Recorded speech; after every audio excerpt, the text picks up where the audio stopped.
অনেক দূরে 7 রঙের পাহাড়ের পাশে ছিল এক আশ্চর্য বন। সেই বনে থাকত তুষারের মতো সাদা একটি খরগোশ। তার নাম টুনি। টুনির চোখ দুটি ছিল নীল আকাশের মতো ঝকঝকে। আর সেই বনেই থাকত এক বুদ্ধিমান কিন্তু একটু দুষ্টু বানর, বুবু। নতুন নতুন রহস্য খুঁজে বের করাই ছিল তার সবচেয়ে প্রিয় কাজ। একদিন সকালে আকাশে হঠাৎ একটি বিশাল রংধনু দেখা দিল।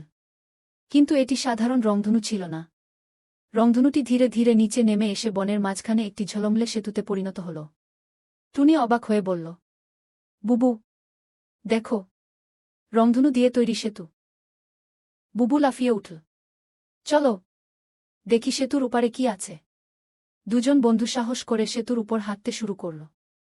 হাঁটতে হাঁটতে তারা একটি সোনালি দরজার সামনে পৌঁছাল। দরজার উপর লেখা ছিল, হাসির রাজ্যে স্বাগতম।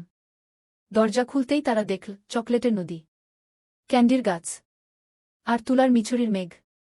কিন্তু হঠাৎ তারা শুনতে পেল কান্নার শব্দ। দেখল একটি ছোট্ট তারাপরি কাছে। টুনি জিজ্ঞেস করল, কি হয়েছে? পরি বলল, আমার জাদুর হাসির তারা হারিয়ে গেছে। ওটা না পেলে পুরো রাজ্য থেকে হাসি হারিয়ে যাবে। টুনি আর বুবু সঙ্গে সঙ্গে সাহায্য করতে রাজি হল।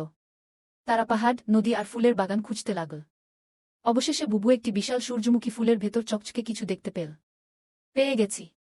সেটি ছিল হাসির তারা। পরি খুশিতে নাচতে লাগল। সঙ্গে সঙ্গে পুরো রাজ্য আলো ঝলমল করে উঠল।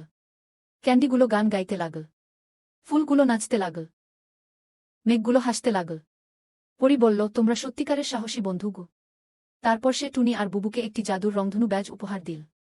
সেদিন থেকে যখনই বনে কোনো প্রাণীর সমস্যা হতো, টুনি আর বুবুর ব্যাজ জ্বলে উঠত আর তারা ছুটে যেত সাহায্য করতে। সবাই তাদের ডাকত রংধনু, বনের সুপার বন্ধু।